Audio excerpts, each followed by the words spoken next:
कि मैंने अपने झंडे को बचाने के लिए अपने सर तक को आगे कर दिया। आपकी डिमांड क्या है? के सिंह की बर्खास्तगी, के सिंह की सस्पेंशन या नौकरी की मांग? मजलूम की मांग पहली होनी चाहिए। मजलूम ये चाहता है कि मेरी जो मांग है, और जालिम को जंजीर जरूर मिलना चाहिए। बेटा मर रहा है, बाप घूम रहा है। बाप तो एक है, आप बेटा 1,30,000 है। तकलीफ होगी उनको भी साइन करने में। मैं सोसाइटी को बदल नहीं सकता हूँ, मगर सोसाइटी में एडजस्ट होकर के उसे थोड़ा सा ऊपर करने की कोशिश कर सकता हूँ। मेरे पास जो है पूरे भारत के पब्लिक का सपोर्ट है। लांछना तो सीता मैया पे भी लोग कहते हैं लगा था। लांछना तो अल्लाह के रसूल की जो अहलिया थी सबसे छोटी, आयशा रज़ी अल्लाह अन्हा, उस पे भी लगा था। तो क्या उसकी गवाही रब्बुल आलमीन ने दी।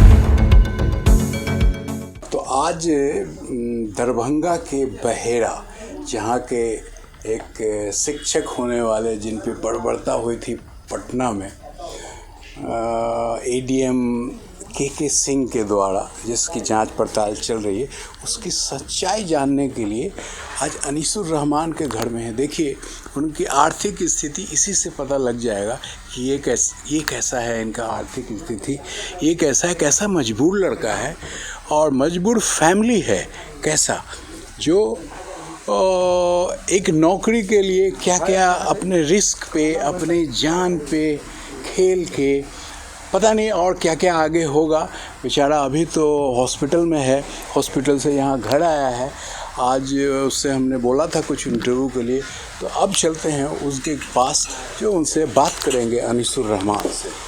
आप थोड़ा सा इधर भी देखिए, इनके ये पिताजी हैं और इनकी माताजी हैं। इनके पिताजी, इनके माताजी प्योर देसी जिसको बोलते हैं, गांव के आदमी हैं बेचारे, मज़दूर किसान हैं, रोज़ कमाते हैं, रोज़ खाते हैं। तो अब चलते हैं अनीसुर रहमान के पास बात करने। तो दोस्तों, आज का मुलाकात और फिर बात एक ऐसे बच्चे से करते हैं जिसकी कहानी 20-25 दिन से आपने पटना में सुनी होगी, जिस पे पुलिस की बर्बरता, खासकर एडीएम के सिंह की बर्बरता। आज उनके घर आए हम उनसे पूछने। लोगों ने, बहुत से चैनल वालों ने आपको दिखाया होगा, ये हो गया वो हो गया।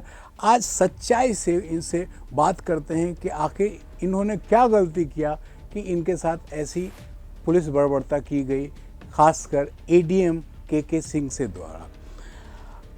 अनीसुर रहमान, आपका बहुत सा वीडियो वायरल हुआ और सब में बाइट था आपका, तो मैं सोचा दिल्ली से चल के आपका एक इंटरव्यू करूं और एक एक सवाल का जवाब शॉर्ट में आपसे जानना चाहें कि क्या है ये कहानी, किस मजबूरी के तहत आपने ये धरना प्रदर्शन पटना जाके अपनी जान की बाजी लगा के की, जो के सिंह एडीएम ने आप पे इतनी बर्बरता से, क्रूरता से लाठी बरसाई।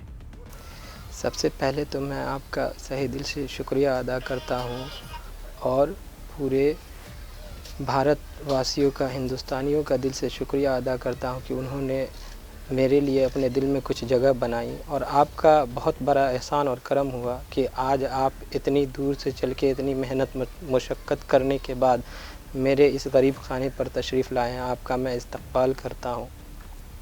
ये जो एडीएम के बारे में आपने कहा कि क्या मजबूरियाँ क्या थी, आपके सवालात में लगभग मुझे 2 या 3 सवालात नज़र आ रहे हैं। सबसे पहली बात ये है कि क्या मजबूरी थी। मजबूरी ये थी कि मैं जो हूँ या हमारे जो साथी लोग हैं, वो तकरीबन 2019 दिसंबर से जो है हम लोग सीटेट क्वालिफाइड है। मैंने 3 बार कंटिन्यू सीटेट क्वालिफाइड किया। उसके बाद जो है मात्र 13 दिन के कट ऑफ की वजह से जो है गवर्नमेंट ने मुझे 6th फेज में आवेदन करने का मौका नहीं दिया। हम लोगों ने हाई कोर्ट में केस किया। हाई कोर्ट में गवर्नमेंट का जो आदमी होता है वो गया, वो बोले कि सर हमको बस ये बहाली कर लेने। बीच में रोकूंगा। पहले एक बार आप किसी संस्था से जुड़े हुए हैं? कोई संस्था आपकी ये एजिटेशन चला रही है या आप खुद चला रहे हैं?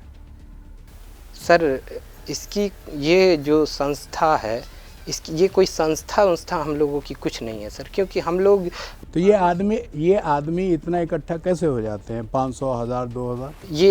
ये हम लोगों का एक भावी शिक्षक जो है, भावी शिक्षक संघ, अभी इस बीच में, यानी मुझे 4 दिन पहले ये पता चला है कि हम लोगों का एक संघ है, वो भी 4 दिन पहले, इससे पहले मुझे नहीं पता था। जो 4 दिन पहले पता चला कि भावी शिक्षक संघ एक ये यूनिटी बनाया गया है, एक यूनियन बनाया गया है, जो अभी तक बहाल नहीं हुआ था, तो उसी को एक नाम दे दिया गया। नहीं तो हम लोग सीटेड बीटेड पास अभ्यर्थी कहलाते हैं, 7वां फेज के अभ्यर्थी कहलाते हैं। ठीक है सर, इसका कोई संघ तंग इससे पहले नहीं था। ठीक है। तो ये जो हम लोग 3 साल से थे, तो उसने जो है कोर्ट में कहा कि बस 2021 जनवरी में हम इन लोगों का नोटिफिकेशन दे रहे हैं सर, हमको 6 फेज कंप्लीट करने दीजिए।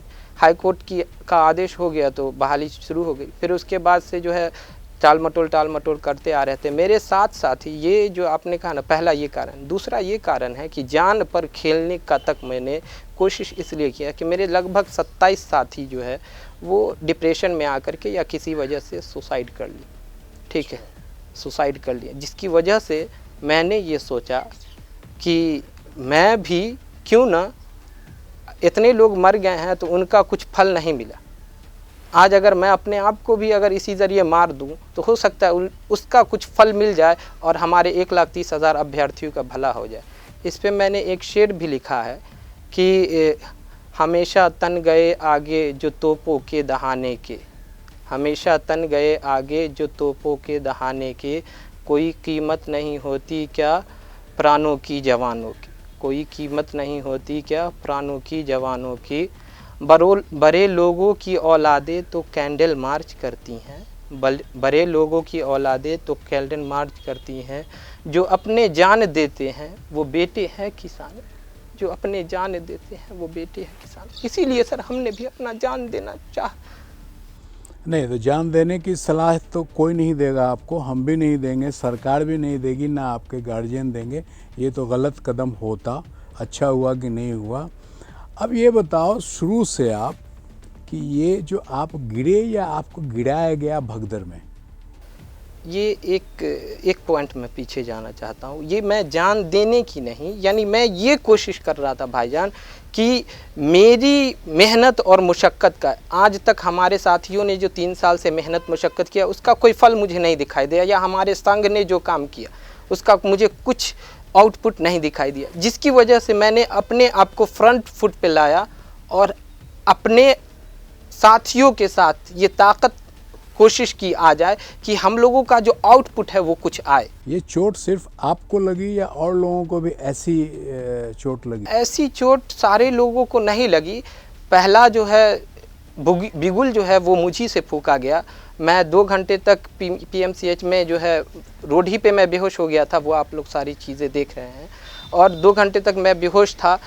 3 बजे के बाद जो है मेरे साथियों पर जो है वाटर कैनन किया गया, जैसा मुझे 4 बजे पता चला, और उन लोगों को भी कुछ चोटें आई।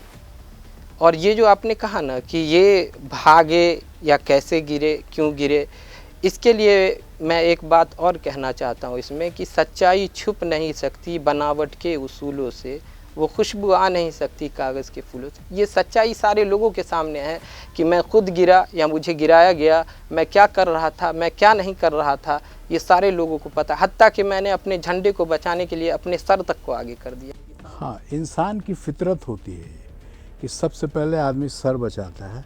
फिर भी आपको झंडा कहाँ मिल गया? झंडा लेके आप गए थे या किसी ने झंडा दिया? एक मैं इंटरव्यू देख रहा था तो बोला कि नहीं, जब वो गिर गया तब किसी ने झंडा दिया, जिसका आड़ ले रहे हैं आपके ADM साहब। ये किसी एक इंटरव्यू में हमने देखा है। ये झंडा जो है सर, ये झंडा मेरे घर पे था, हर घर तिरंगा। हाँ, 15 अगस्त वाला। तो मेरी माँ जो है इसका बहुत कद्र करती हैं। शुरू से आज तक जो हम लोगों को ये समझाया गया कि बाबू अगर ये पुराना हो जाए, तो इसको जिस तरह कुरान शरीफ को कहीं पे पाक मिट्टी में गाड़ा जाता है, उसी तरह हालांकि मेरी माँ जाहिल हैं, मगर उनको इस झंडे का बहुत कद्र था शुरू से। तो ये झंडा मेरे यहाँ लगा हुआ था। मैं जाने से पहले जो है 3 बजे रात में जो है उठा और उसे निकाल करके अपने पेटी में रखा, क्योंकि जहाँ भी मैं जाता हूँ मैं इसे ले करके जाता हूँ। इस पे भी मैंने एक शेर लिखा है, ये मैं आपको इसके बाद बताऊँगा। और मैं इसे अपने साथ ले करके गया था, ना ही किसी ने मुझे दिया। और ये 2 साल पुराना मेरा झंडा है, 2 साल पुराना। आप उसका पूरा डिटेल्स देखिएगा, 2 साल पुराना है। और उसके झंडा जो फट गया था कोना में, लकड़ी नहीं घुस रही थी, तो उसको मेरी भाभी ने पीले धागे से, ऊन का पीला धागा सा उससे सिया हुआ है, झंडे का नोटिफिकेशन कराया जाए, पीले धागे से उसे सिया गया था। अब ये बताओ, आपकी डिमांड क्या है? के सिंह की बर्खास्तगी, के सिंह की सस्पेंशन, या नौकरी की मांग? हर में आप बोलते हो के सिंह पे कुछ नहीं हुआ, कुछ नहीं हुआ। एडीएम है, बड़े लोग हैं, इसके पीछे की कहानी पता नहीं आपको कितना पता है, वो तो अभी नहीं बताएंगे। लेकिन आपकी अभी क्या डिमांड है? के सिंह कल बर्खास्त हो गए तो आपको दिल को आपको तसल्ली मिल जाएगी? रिपोर्ट भी आई है, अभी पब्लिक नहीं हुआ है। सोमवार को सरकार के पास जो कमेटी है उसके पास रिपोर्ट आ गई है, और उसमें कल के एबीपी न्यूज़ में था कि उस रिपोर्ट में एडीएम के सिंह पे सिद्ध हुआ है अपराध। आपको मालूम है ये? जी, अपराध, वो तो दोषी ठहराए गए हैं, मगर ये जो आप रिपोर्ट कह रहे हैं उसके बारे में मुझे नहीं। कल ये एबीपी न्यूज़ में का न्यूज़ है, कल शाम का। जी, इसके बारे में नहीं जानकारी है। अच्छा, हाँ, तो अब ये के सिंह की बर्खास्तगी चाहिए या उनका नौकरी की मांग पे आप कंटिन्यू करोगे? क्या करना चाहेंगे? आपके हर सवाल में 2-3 जवाब निकल के आ रहे हैं। सबसे पहली बात ये है कि इसमें जालिम और मज़लूम वाला बात है। मज़लूम की मांग पहली होनी चाहिए। मज़लूम ये चाहता है कि मेरी जो मांग है, पहली मांग जो है वो, और जालिम को जंजीर ज़रूर मिलना चाहिए। अच्छा, मतलब दोनों, आपको नौकरी भी मिलनी चाहिए और जो जालिम है उसको जंजीर मिलना चाहिए, जंजीर भी मिलना चाहिए, ये है। हाँ, मेरी मांग यानी मज़लूम की मांग पहले होनी चाहिए पूरी। यानी मेरी मांग ये है कि 7th फेज प्राइमरी नोटिफिकेशन किसी भी हाल में 5 से 10 दिन के अंदर उसकी सारी प्रक्रिया। आपने 5 दिन का क्यों अल्टीमेटम दिया था? ना कोई आप बहुत पॉलिटिकल लीडर हैं, ना कोई स्टूडेंट लीडर हैं, आपकी हालत घर की ख़राब है, गरीब परिवार के आप खुद बोलते हैं, हम नहीं बोल रहे हैं, आप खुद बोलते हैं। उसके बावजूद फिर 5 दिन का अल्टीमेटम क्यों दिया? ये 5 दिन का जो अल्टीमेटम मैंने दिया, ये मैंने ना अपनी कमज़ोरी या अपनी बहादुरी पे दिया, ना ही मैंने किसी लीडर या किसी आदमी के सपोर्ट की वजह से दिया। मैंने 5 दिन का अल्टीमेटम इसलिए दिया क्योंकि हर बाप, हर बेटा को अपने बाप से उम्मीदें होती हैं। आपने वीडियो में देखा होगा मुझे कि मैं अपने बाप से बहुत नाराज़ था। जाहिर सी बात है, जब बेटा असफल होता है, बेटा नाकामयाब होता है। अभी कहाँ यार, अभी तो शुरू हुई है ज़िंदगी, अभी कामयाब नाकामयाब की बात क्यों कर रहे हो यार? भाईजान, हमारे कम्युनिटी में 15 साल 17 साल के बाद सारे बच्चे की शादी ब्याह हो जाती है और वो लोग अपना घर द्वार बसा करके, हमारे एज के जो बच्चे हैं। गलत है ये गलत है, मैं उसका ये करता हूँ, मगर समाज का जो सोसाइटी से आप अलग नहीं हो सकते। हम लोगों को साइकोलॉजी में एक चीज़ पढ़ाया गया था कि जब बच्चा बर्न पैदा लेता है तो उसको एडजस्ट करना पड़ता है। वो माँ की रहम में उसका टेम्परेचर अलग होता है, मगर यहाँ आकर के उसे एडजस्टमेंट करना पड़ता है। मैं सोसाइटी को बदल नहीं सकता हूँ, मगर सोसाइटी में एडजस्ट होकर के उसे थोड़ा सा ऊपर करने की कोशिश कर सकता हूँ। ये साइकोलॉजी। चलिए, साइकोलॉजिकल मान गए, तो 5 दिन वाला सवाल का जवाब नहीं दिया आप। दिया, मैंने दे रहा हूँ कि ये जो 5 दिन का मैंने अल्टीमेटम इसलिए दिया कि हर बच्चे को अपने बाप से उम्मीद होती है कि मेरा बाप हमारी नाराज़गी के बाद, है ना, अगर मैं खाना नहीं खाऊं, मैं भूखा रहूं या मैं कुछ भी करूं, तो मेरा बाप ज़रूर ये कोशिश करेगा कि मेरा बेटा जल्दी से मान जाए और कम से कम खाना खा ले, वो अपने जान को हलाक न करे।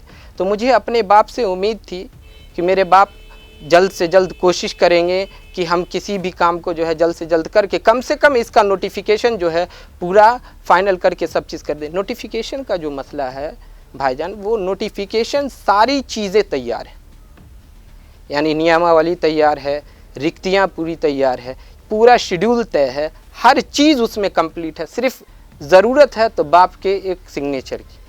अब बाप हमारे ऐसे हैं कि हमारे भाई भी रिक्वेस्ट करते हैं, तेजस्वी भाई, कि कम से कम चाचा सिग्नेचर तो कर दीजिए। तो दिल्ली घूम रहे हैं, तो बम्बई घूम रहे हैं, तो कहीं घूम रहे हैं। बाप, बेटा मर रहा है, बाप घूम रहा है। अनीसुर रहमान, शराब वही है, बोतल बदल गया है। तो आप कैसे उम्मीद करते हैं कि 20 दिन 25 दिन की सरकार और आपकी बात पे आप जाएं, ऐसा पेपर लेके साइन कर दें? आपको कुछ वक्त देना चाहिए था। दूसरा, हमने जो बोला 5 दिन का, अब ये अखबारों में, पॉलिटिकल लाइन में ये अफवाह है कि आपके पीछे कोई पॉलिटिकल पार्टी है, आदमी नहीं। मैं इंडिविजुअल की बात नहीं कर रहा हूँ, पॉलिटिकल पार्टी है। इसलिए पूछ रहा हूँ मैं कि इसमें कितनी सच्चाई है। इसका मैं खुलासा करता हूँ। मेरे पीछे मेरे 1,30,000 स्टूडेंट थे, जिसकी जो उम्मीदें थी, उस उम्मीद पे मैंने ये कहा था कि मैं 5 दिन का सरकार को ये अल्टीमेटम देता हूँ ताकि मुझे ये काम करके दे। क्योंकि बाप सिर्फ सिग्नेचर करेगा। 1,30,000 का बाप कभी ये नहीं चाहेगा कि हमारा बच्चा मर जाए या हमारा बच्चा। अरे यार, बाप तो एक है, आप बेटा 1,30,000 है। तकलीफ होगी उनको भी साइन करने में, बहुत तकलीफ होगी। अपने आप को अगर पूरे बिहार का मुख्यमंत्री कहते हैं तो पूरे बिहार के बच्चे उसके बाप बेटे की बात ही होगी। क्यों नहीं होगी? क्योंकि वो बाप ही है ना, सबसे बड़ा है तो बाप ही हुआ ना। तो बाप जितना बड़ा राज चाहेगा उतने लोगों का रजामंदी भी होनी चाहिए ना बाप को। आपको मालूम है, आपके ये इंसिडेंट के बाद 1 हफ्ता पहले बीपीएससी के लोगों पर भी लाठीचार्ज हुआ, बुरी तरह से हुआ। भले ही आपकी तरह वो घायल नहीं हुए, वो खुशनसीब थे, आप बदनसीब थे कि ऐसा हुआ। उन पे भी हुआ, उनका भी यही कहना है। आपने जो कहा ना कि कोई राजनीतिक पार्टियां आपको सहयोग कर रही हैं, हम नहीं बोल रहे हैं, हम तो न्यूज़ वाले आदमी हैं। हमको तो कहीं टीवी में देखते हैं, कभी वीडियो देखते हैं, कभी अखबार में देखते हैं। हमारे यहाँ कहते हैं सूत्रों से पता चला है, ये सूत्र बता रहा हूँ मैं। अब छानबीन तो आप नहीं कर सकते, लेकिन मैं आपको बता रहा हूँ। इसकी जानकारी जो है मेरे पास उतना मीडिया का कनेक्टिविटी नहीं है, मुझे मोबाइल भी चलाने नहीं आता। मेरे दुर्घटना के बाद मेरा फेसबुक और ट्विटर अकाउंट खुला है, वो भी 5-7 दिन के बाद। इसकी जानकारी मुझे नहीं है। अगर लोग ऐसा कहते हैं तो हाँ, मेरे पास जो है पूरे भारत के पब्लिक का सपोर्ट है, ठीक है। ये मैं अल्लाह की ज़ात से उम्मीद करता हूँ कि उन लोगों के दिल में मेरी जगह बनी है, ठीक है। और मुझे किसी भी पार्टी पॉलिटिक्स का सपोर्ट नहीं मिला है। जो भी लोग मेरे पास आए हैं, चाहे सत्ता पक्ष से हो या विपक्ष से। सत्ता से तो कोई नहीं आया होगा। सत्ता पक्ष से हो या विपक्ष से हो, वो लोग कोई भी आए हैं तो वो मुझे एक भाई के नाते देखने के लिए आए हैं, एक समाज के नाते देखने के लिए। किसी ने न सत्ता की बात की है, न विपक्ष की बात की है। कोई मेरी मुद्दे को आज तक ना उठाया है, ना उठा रहा है। अगर कोई बड़े लीडर भी आए हैं तो वो भी नहीं उठा रहे हैं। कोई कमज़ोर लीडर भी आए हैं, वो भी हमारी बात को नहीं उठा रहे हैं भाईजान, ठीक है। तो मेरे लिए कोई पॉलिटिकल पार्टी ना आज तक हमसे कोई फ़ोन करके बात किए, ना कोई कुछ किए, कोई आज तक कुछ नहीं। अच्छा चलिए, इतना आपका वीडियो पहले का है, अभी ये वीडियो वायरल हो गया दोबारा। सरकार अगर बुलाए तो किसको बुलाएगी बात करने के लिए? आप लोग जाएंगे? सरकार अगर बुलाए तो कोई अनीसुर रहमान को ही तो नहीं बुलाएगी सरकार, तो किसी को भी बुला सकता है। तो कौन आदमी जाएगा आपके यहाँ से? इसके लिए सबसे पहले मैं एक बात कहना चाहता हूँ। एक शेर मैंने लिखा है, ये जो आपने कहा ना कि सत्ता पक्ष अगर न्योता दे, है ना, जब मैं सरकार न्योता दे कि हाँ भाई, हम आप ऐसा ऐसा हुआ, इतना वीडियो वायरल हुआ, इतना ये हो गया, वो हो गया, अब किससे बात करें? हाँ भाई आपको 1 महीने में देंगे नौकरी 20,000, उसके बाद 50,000, उसके बाद 10,000, तो कौन जाएगा बात करने? कोई संगठन तो है नहीं। ये जब मेरे साथ इस तरह का दुर्घटना, और मान लिया जाए आप चले गए, हमारे जैसा कोई अगर नेता होता, मंत्री होता, तो हम आप जैसे 5 लोगों को नौकरी दे देते, तब तो कल हो गया और लफड़ा हो जाएगा। तो कौन जाएगा आपके यहाँ से? देखिए सर, ये हमारे साथ जो घटनाएं हुई उसका तो उन लोगों ने कभी संज्ञान नहीं लिया। बाद में तेजस्वी बाबू ने 1-2 बार ट्वीट भी किया और जो भी बातें हो की, उन्होंने कहा कि जब तुम्हारी तबीयत ठीक हो जाए तो एक बार आकर के। अच्छा, उन्होंने न्योता दिया है? न्योता दिया है। वो कलम जरूर ले जाइएगा, उनका कलम हेरा गया है, जरूर ले जाइएगा कलम। वो तो सर को पता है, सर को मैंने पहले ही आगाह कर दिया था कि लगता है सर का कल में। हाँ तो ले जाइएगा, से ले आसिंग। ना आप लेके जाइएगा इस बार। जी जी। मगर हम जाने की हालात में तो नहीं है, तो आप समझ रहे हैं। ये जो आपने कहा ना कि कौन जाएगा, तो जाने के लिए सत्ता पक्ष अगर न्योता हमें दे, सरकार अगर न्योता दे हमें, तो हमारे जो भी संघ के लोग हैं, हम सब आदमी जाएंगे, हम सब लोगों को बुलाया जाए और हम सब के लिए कोई फैसला हो। एक आदमी की बाबू, सरकार से जो बातचीत होती है, मंत्री से बातचीत होती है, कभी भी सब लोग नहीं जाता है। आप 1.5 लाख नौकरी मांगने जा रहे हैं, उसमें 5 ही 7 लोग होंगे। उसमें अनीसुर रहमान के साथ कौन कौन होगा? अनीसुर रहमान को पता है? जी हाँ, मुझे पता है कि अगर मैं जाने लायक हुआ, अगर सरकार ने मुझे न्योता दिया तो मैं जाऊंगा, है ना। मेरे 2-3 साथी हैं, जिसका नाम एक मीकू पाल है, एक अनीस है ना। ये 2-3 साथी हैं, वो 2-3 साथी जाएंगे और वही हमारा जो डिमांड है वही डिमांड रहेगा। अच्छा, आपको अभी तक कोई वित्तीय मदद आपके इलाज के लिए सरकार ने, किसी प्राइवेट आदमी ने कोई ऑफर किया आपको? नहीं सर, जितने भी लोग आए है ना, जो भी लोग आए यहाँ, उन लोगों ने देने की कोशिश की, मगर हम लोग नहीं लिए। क्यों नहीं लिए? इलाज कहाँ से करा रहे हैं आप? इतना पैसा कहाँ से लगा रहे हैं? आपके हालात आपके घर के ऐसे हैं, आपके वालिद कोई काम नहीं कर रहे हैं, एजेड हैं, तो क्यों नहीं लिया?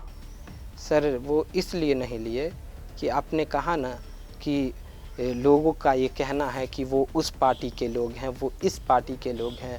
तो इसी सारी चीज़ों से बचने के लिए, क्योंकि आज तक मेरे जिस्म पे किसी तरह का अल्लाह ने दाग नहीं दिया है, मैं अपनी खुददारी के लिए ज़िंदगी भर जो है रहा हूँ, जिस वजह से अनीसुर रहमान आपने नहीं लिया? हाँ, नहीं लिया, किसी से नहीं लिया, किसी से नहीं लिया। आप किसी पार्टी के साथ नहीं जुड़े हैं, लेकिन अखबार में, टीवी में तो आ गया कि उनके पीछे कोई आदमी है। आप उसको रोक लेंगे? नहीं रोक पाएंगे। जब नहीं रोक पाएंगे तो कोई आदमी खुशी से, अगर हम दे रहे हैं आपको, आपके इलाज के लिए, आपको पटना ले जाने के लिए, दिल्ली ले जाने के लिए, तो आपको ले लेना चाहिए था। अब नहीं लिया। आप अपनी खुददारी को ऊपर वाला कायम रखे, कि आखिर तक कायम रखे इस खुददारी को। ऐसा नहीं है कि ये, अभी तो उम्र कितनी है, 22-23 साल होगी, 25 साल है, तो अभी तो बड़ी लंबी उम्र है। उसमें तो कोई इस तरह का यही सारी बातें थी भाईजान।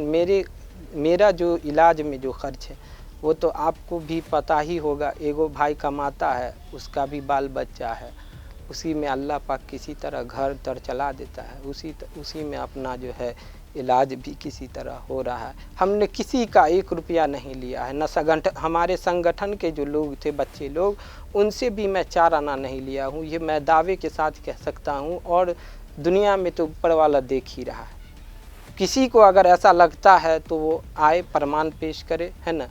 ना ये तो तुम यार पूरी राजनीतिक वाली बात कर रहे हो कि प्रमाण पेश करे। प्रमाण कौन पेश करेगा?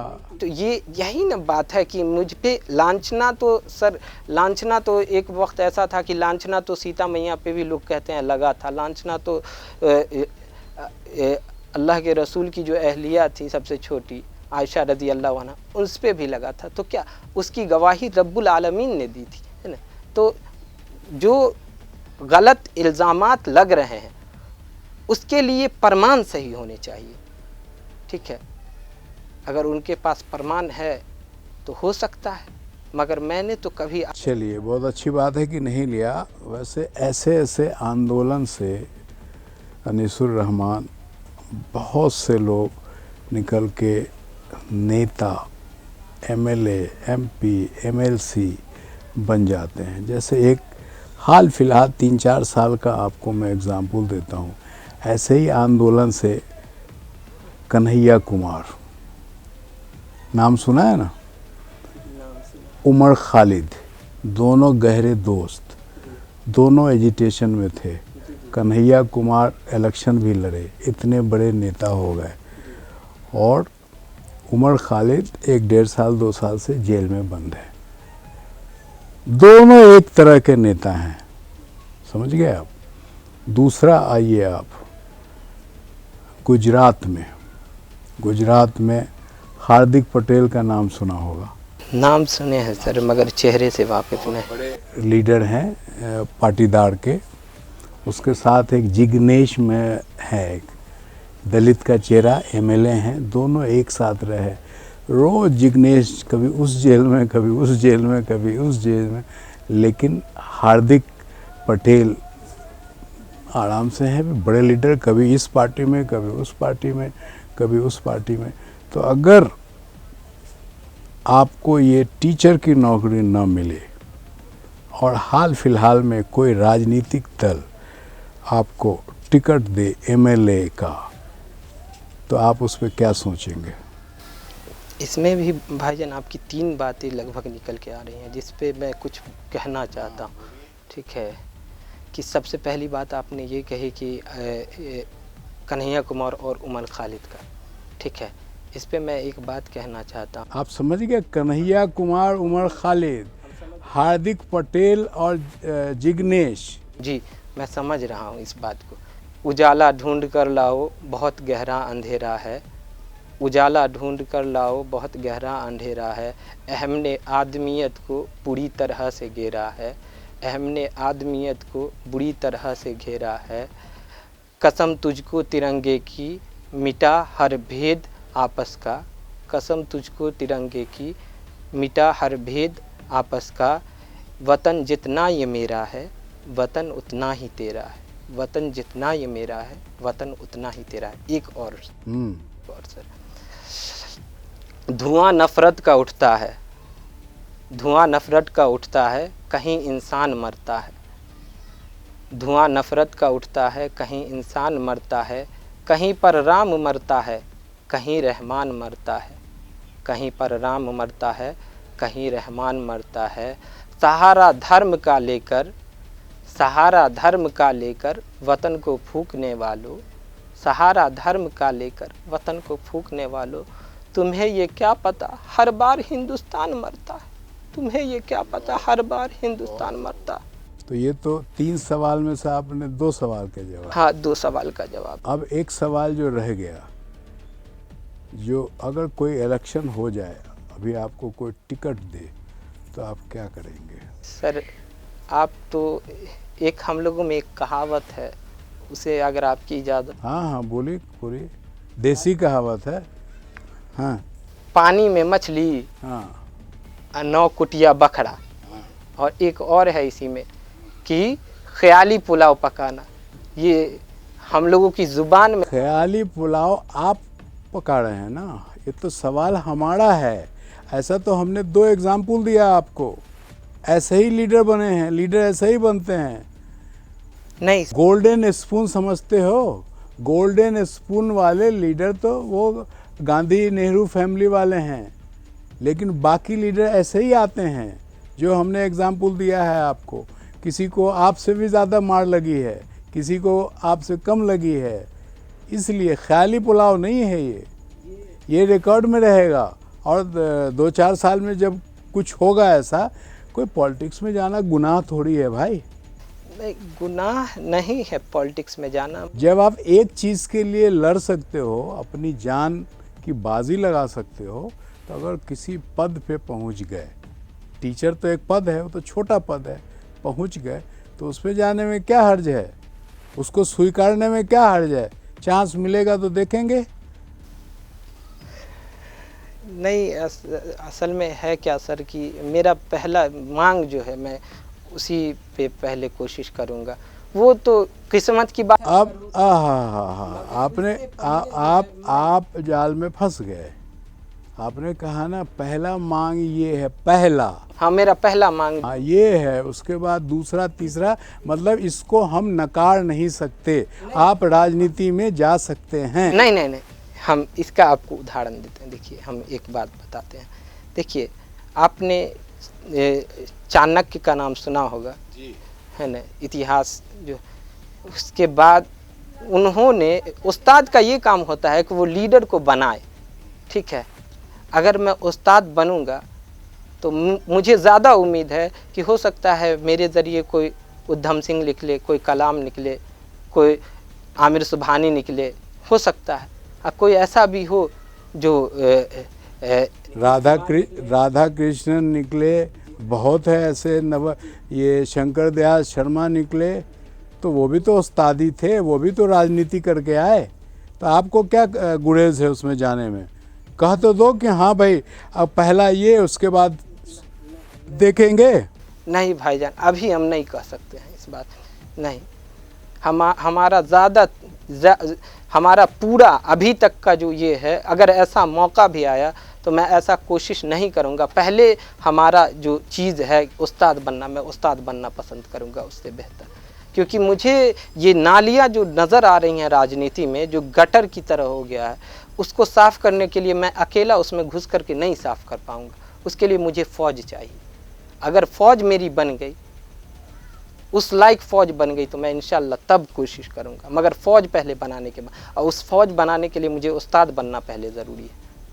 चलो ठीक है, मतलब वो आपका ओपन है, अभी भी ओपन रखा है आपने। आपके बात से हमारे सवाल के जो जवाब हैं वो आपने ओपन रखा है, अच्छा किया है। अभी मजे हुए आप पॉलिटिशियन नहीं हो, इंटरव्यू नहीं दिए हो, लेकिन समझ में सामने वाले को आ गया। चलिए, और कुछ आपके इसके अलावा डिमांड? ये तो मेरा ज़िंदगी का पहला इंटरव्यू होगा। हाँ, बाइट तो आपने सैकड़ों दिए हैं। लोगों ने कुछ बुलाए हैं तो मैंने बोला है सिर्फ। क्या पूछा नहीं पूछा ये नहीं पता। मुझे जो समझ में आया भाईजान मैंने बोला, ठीक है। मगर ये ज़िंदगी का मेरा पहला इंटरव्यू है। मैंने इसीलिए ये बात कही कि ये गंदगी ऐसी फैली हुई है ना, धर्म की राजनीति, दलगत की राजनीति, जिसके बारे में मैंने शेर व शायरी भी की है, इसीलिए की है कि मुझे उस तरह का माइंड चाहिए जो सिर्फ वतन के लिए जीता हो। जो मैंने कहा ना कि हिंदुस्तान मरता है, उसके लिए सिर्फ जीता हो। तो उसके बाद ऐसा ना के बराबर उम्मीद रखिए कि ऐसा होगा। ये मेरा लगभग आपसे वादा है।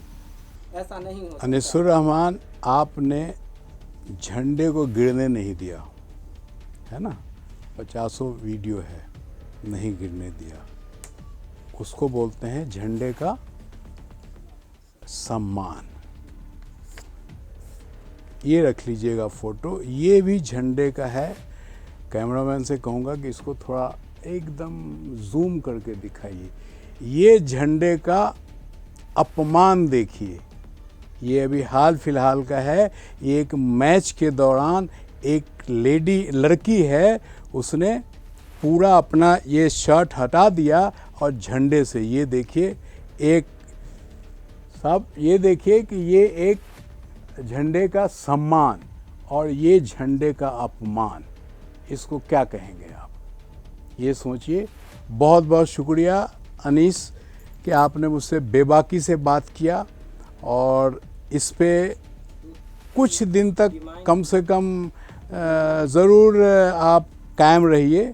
आगे का तो मालूम नहीं हमको, कुछ दिन तक कायम ज़रूर रहिए।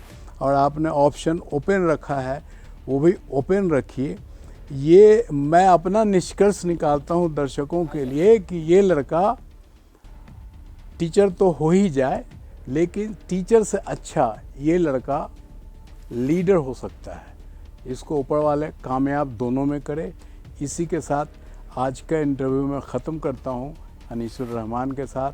साहब थोड़े इनके घर का भी ले लीजिए आप, देखिए कि कितने गरीब फैमिली का आदमी है, फिर भी इसका जो जज्बा है वो कितना बड़ा है अभी भी।